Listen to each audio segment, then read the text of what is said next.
BlackBerry.com.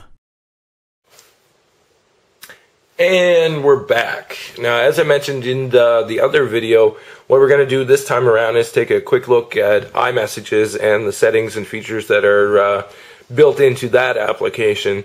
So in order to access the settings for iMessage, you have to go ahead and click on Settings, of course, and then go to Messages. Now, where iMessage is built in directly with the SMS application as well, you'll see some funky stuff kind of going on in here. And one of the very first things to note is that you can enable and disable iMessage from the settings menu.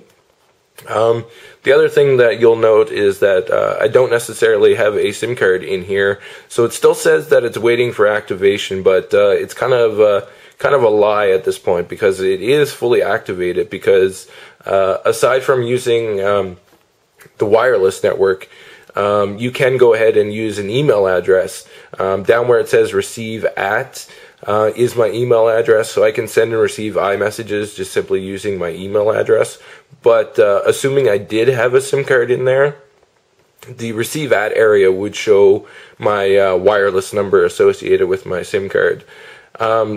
So that's the basic principle behind iMessage. It does work with SMS, and it does work as a standalone service as well.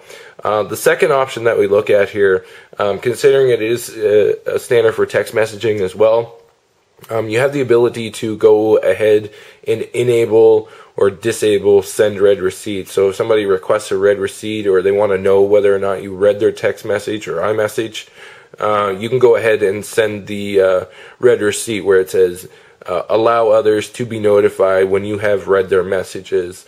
Something that on BlackBerry Messenger comes up quite a bit, because as soon as you click on BlackBerry Messenger, they instantly know that you've gone ahead and read the messages through the D and the R that display. Send as SMS. If, for example, you don't have a SMS package, then you most certainly probably want to leave this disabled. One of the beauties of iMessage, though, is that if you're sending a message to someone who is on an iOS device, then it will automatically go ahead and set it up so that it sends it as an iMessage. But if they're not on iOS, then basically it will automatically send it as a text message. So if I was to text message my BlackBerry right now, or iMessage my BlackBerry right now, it would be sent as a text message if I went ahead and enabled that on, and assuming I had a SIM card in there. Again, the receive at section shows you exactly where you do receive your iMessages at. Again, if there was a SIM card here, it would show you your phone number. You can also set it up on your Apple ID, or you can set up additional email accounts as well, so that you can basically determine which one goes where. And that's it for the receive at settings. Again, where SMS and MMS is built in, you can enable MMS messaging. You can also enable group messaging, and you can also give your messages a subject. So, you know, if you want to title it, say, groceries, or whatever the case may be, and get your significant other to pick up milk, well, then you can say groceries or milk and set the subject for it. Character count, of course, is included, given that it does make use of the SMS function too. 160 characters is the limitation on some carrier services for text messages, so it's good to know exactly how many characters that you're using. The show preview and the alert function is basically like your notification system at this point. So you can get a preview of what the actual message is in your notification window, and that's something that you can see, and that's actually newly implemented feature is the new notifications in the iOS 5 beta. So it's kind of interesting. It's gonna definitely change how some users react to iOS. Other than that, it's pretty bare bones when it comes to settings. I mean, you can adjust when you get your alerts. So If you go into a repeat alert, you can either decide never, once, twice, 3 times, 5 times, 10 times. You know, after 10 times, you'd probably be so annoyed that you'll want to go ahead and check the actual message. Alerts repeat at 2-minute intervals, so you'll be automatically reminded every 2 minutes there. That's it for the settings. Again, like I said, it's pretty bare bones when it comes to options that you can set up in there. But quite honestly, most of the settings revolve around text messages more so than actual iMessages. Taking a look at the iMessages application itself, the layout is pretty similar. Anybody who's used an iOS device in the past will know that this is pretty much exactly how the text messaging interface does look. So I've gone ahead and I've added my iPad as a contact on here. So we'll go ahead and we'll send a test message to that. And that's just to simply go ahead and bring up, there it goes, it was already received. That was just simply to go ahead and bring up the other options. So from directly within iMessage, you can choose to go ahead and email a person. So if you click on email, then you're automatically dumped into your email account. You can click on cancel, delete your draft, save your draft. The other option that you can choose from is FaceTime.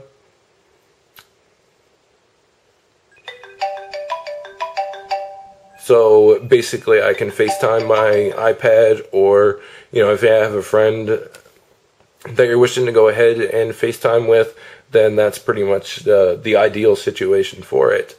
Contact. You can click on the contact information, so you can go ahead and you can view the information.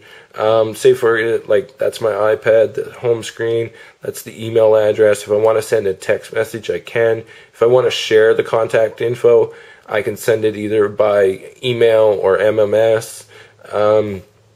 Much like on BlackBerry Messenger, where you can go ahead and send your contact card or contact profile through BlackBerry Messenger. So we'll just cancel out of that.